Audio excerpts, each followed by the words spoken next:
Podium Audio presents Sabotage, Book 1 of Chronicles of Nick, Shadows of Fire, written by Sherrilyn Kenyon, performed by Holter Graham. Prologue. Mount Olympus, 2000.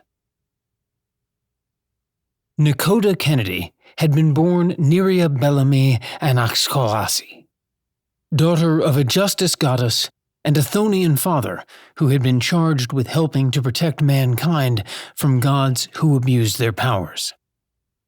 Protecting the world from those who treated humanity as if people were nothing save pawns to be toyed with and preyed upon. Her father's sacred duty had been to make sure mankind remained safe from predators, regardless of where those predators originated. Demon, human, gods, it mattered not. Her mother had been charged with punishing those who did wrong. Anyone who preyed on the innocent and destroyed their hope, their futures, or took the lives of others. As her mother used to say, she preferred punishing those who preyed, and especially those who betrayed. Neria had learned justice on her parents' knees and felt an insatiable hunger for it deep inside her soul. An all-consuming need to have order restored to the universe, to never allow anyone to prey on someone else. Which was why, after her brutal death, Neria had agreed to return to life to kill the Malachi demon before it had a chance to destroy the world. To take everyone she loved from her. Everyone. But plans were never so simple, nor did they often go without hiccups. The sacred order that had brought her back to life to battle the Malachi had withheld vital information about her life and rebirth. Vital information such as the fact that the Ambrose Malachi, the very demon they'd ordered her to kill, was in fact her husband. Why? Because they thought their lies justified their cruelty, and like any soulless villain, they didn't care what it did to her life or family, what it did to the world. All that mattered was what they wanted. Blinded to consequence, they'd failed to tell her that one day she would fight side by side with the Ambrose Malachi to put down the Cyprian Malachi as they tried to save the world from Cyprian's madness. Even worse, they had done their best to manipulate her with their lies that had caused her second death. The only difference was the second time her life had been sacrificed, that death had awakened a need for vengeance, unlike anything she'd known before, a craving so strong that it had echoed through the heavens to Mount Olympus, where her aunt Artemis lived. The moment her aunt had heard that distinctive sound of anguished grief born from utter betrayal, Artemis had come to Cody in her full, towering beauty. With long auburn hair and deep green eyes, she was one of the most beautiful women Cody had ever seen. As always, she'd worn a white dress that hugged every one of her luscious curves. Bemused, Artemis had stared at Cody with a stern frown. "I feel like I know you, but I don't. But I do. Don't I?" In her spirit form, Cody smiled. "You know me, Aunt Artie, in the future." Her frown deepening, Artemis had approached her cautiously. "You are Bethany's child." Cody nodded. "I need you to use Acheron's powers to restore me to life, please." As the identical twin to Cody's father, Acheron was her uncle, the father of Artemis's daughter. Born an Atlantean god of final fate, Acheron had the power over life and death. There was almost nothing he couldn't do.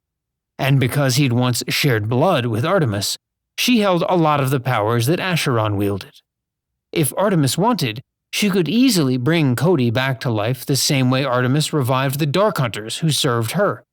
Like Cody, Dark Hunters died from a betrayal that was so agonizing they bargained their eternal service and souls to Artemis for a single act of vengeance against those who'd done them wrong.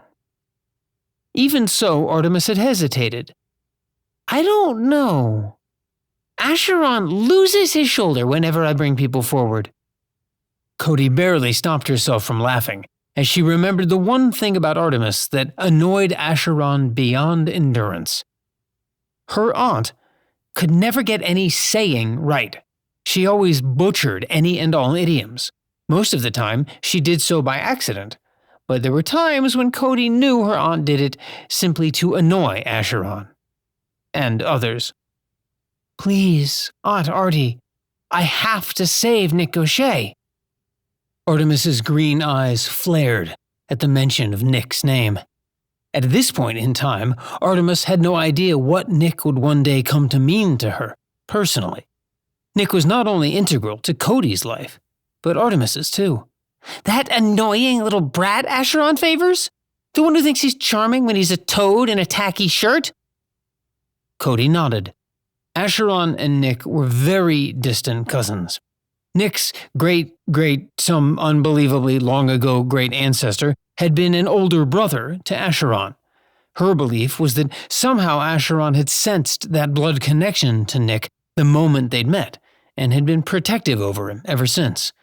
Tacky clothes and all.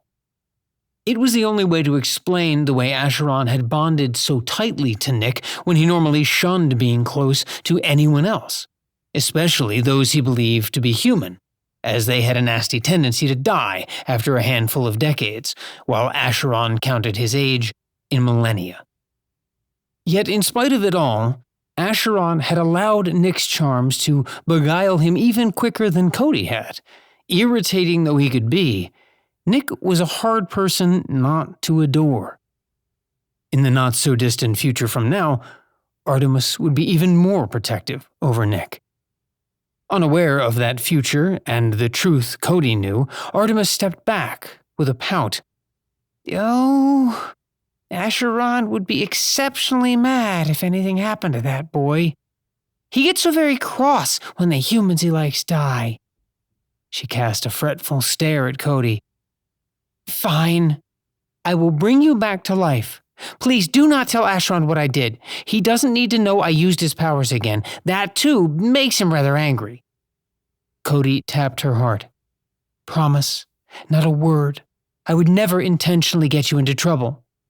She loved Artemis too much for that. Nodding, Artemis stepped forward and cupped Cody's face. I feel you are important to me. I don't know why. Because in the future, she would protect Artemis and her daughter and grandchildren. Artemis's son-in-law would die by Cody's side as they fought as hard as they could to save mankind and everyone they loved. It was one of a million memories Cody wished she didn't have. Maybe that was the one gift the heirloom had given her when they'd brought her back with stripped memories. She'd had no idea exactly what lay ahead for her. Now she did. Hindsight's 20/20. Foresight, too. And she intended to use that knowledge for everything it was worth. I will not fail. I will not falter. She had too much to lose. Artemis leaned forward and kissed her forehead.